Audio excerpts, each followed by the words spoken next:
Next Monday, the Society of Motor Manufacturers and Traders will publish a report on the causes of fires in cars. The researchers working for ICE Ergonomics at Loughborough University have found, for example, that a 10-year-old car is 20 times more likely to catch fire than a new one. Now, clearly the thought of being trapped in a burning car is horrific, and Chris Goffey has been estimating the scale of the problems. The terrible accident on the M4 last month resulted in 10 deaths and a couple of dozen burned-out vehicles. It was a particularly nasty example of the risks of cars catching fire, although in fact less than 5% of all car fires occur after accidents. In the last 20 years, the number of vehicle fires has tripled at a time when the number of road accidents has been stable. Leaving aside the big rise in those fires started deliberately, the suspicion is that in the present state of relative ignorance on causes, changes in car design may have contributed to that overall increase. With that number of fires around, you would have thought that vehicle designers would have identified and eliminated every possible cause of underbonnet fire. But now a new potential source of vehicle fires has been identified by a forensic scientist working for the Home Office. I've done some research into brake fluids and found that the auto-ignition temperature, this is the temperature at which the fluid catches fire spontaneously, has dropped dramatically with the change in fluid that's gone on over the last few years. So this must be a factor. Now, we all know that petrol is an extremely inflammable liquid. After all, that's what makes the internal combustion engine run. Now, you'd think if petrol came in contact with a very hot metal surface, a fire would be the instant result. Not so. I can squirt petrol onto this hot exhaust manifold. It vaporizes away instantly and there's no fire. Petrol needs a spark to make it ignite. Incidentally, I don't advise you to do that trick. This is the old brake fluid we used to have in cars, the old Crimson. Again, I can squirt that on a manifold. Lots of smoke, but no fire, nothing happens. Now, unfortunately, Crimson wasn't up to the demands of today's modern brake systems with the very high temperatures associated with disc brakes in particular. So the manufacturers came up with this, which is modern brake fluid. Now, if I squirt that on, yes, you see a merry little blaze. The fluid ignites spontaneously on the manifold. It's just simply contact with hot metal that causes it. Although the engine is only idling, so the exhaust pipe is not as hot as it could be, for instance, on a motorway. This is another modern brake fluid, silicon-based. I squirt that on. Fair amount of a smoke, but no fire. That's because it's oil-based, but there are disadvantages in silicon fluid. So how do manufacturers cope with quite large quantities of this sort of fluid under their bonnets? Well, Vauxhall mount a snap-on reservoir straight on the top of the master cylinder. It's fine in normal circumstances, but in a heavy accident, it can become detached from the master cylinder and come forward. Same's true of Ford. Again, quite an insecure container mounted and snapped into the top of the master cylinder. In this accident, investigated by John Goss, a small fire that burned the bonnet, air filter and plug leads was caused by a snap-in brake fluid reservoir coming out.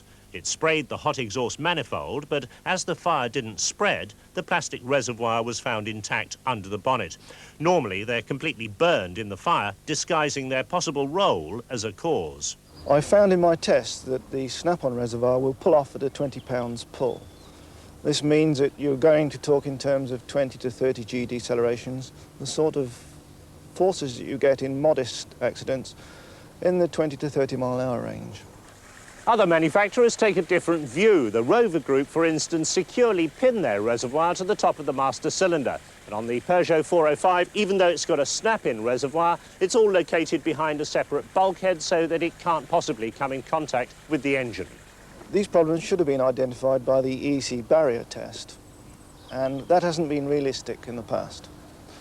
The barrier test should be carried out with the engine running, the electrical system working, and the exhaust manifold system up to working temperature.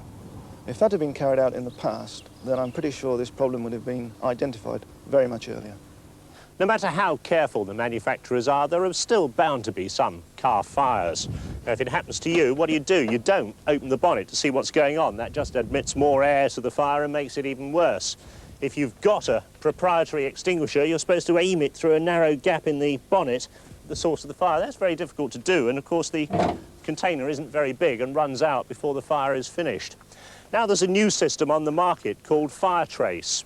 It's an automatic system. Now we're going to simulate an underbonnet fire. I've got a tin of petrol here and a cloth. My pyromaniac assistant is going to put a match to it. Yeah, so that's blazing nicely.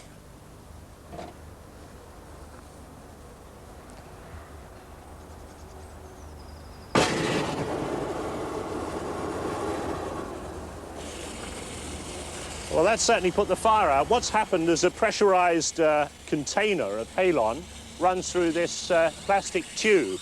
Now, where the tube has ruptured, it's directed a jet of halon directly at the source of the fire, and it snuffed it straight out.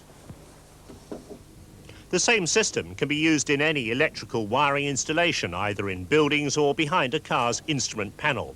A localised fire is quickly extinguished. The pressure gauge indicates a discharge has occurred unless an audible alarm or flashing light on the dash is fitted as well. But that's all very well for a relatively small underbonnet fire. What happens in an accident if you're trapped in the car, perhaps unconscious, in a pool of burning petrol? Well, we've got that pool of burning petrol, which my assistant is going to set a match to. This test car is equipped with another cylinder and a line running round the underside of the engine bay. So let's see what happens.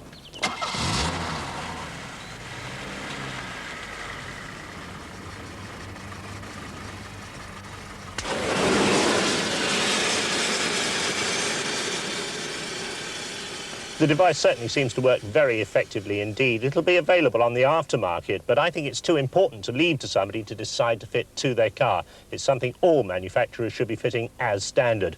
But just to show, this rather singed Vauxhall Cavalier still works. Well, let me just repeat Chris's warning. Please don't try out those experiments for yourself because, of course, they can be very dangerous.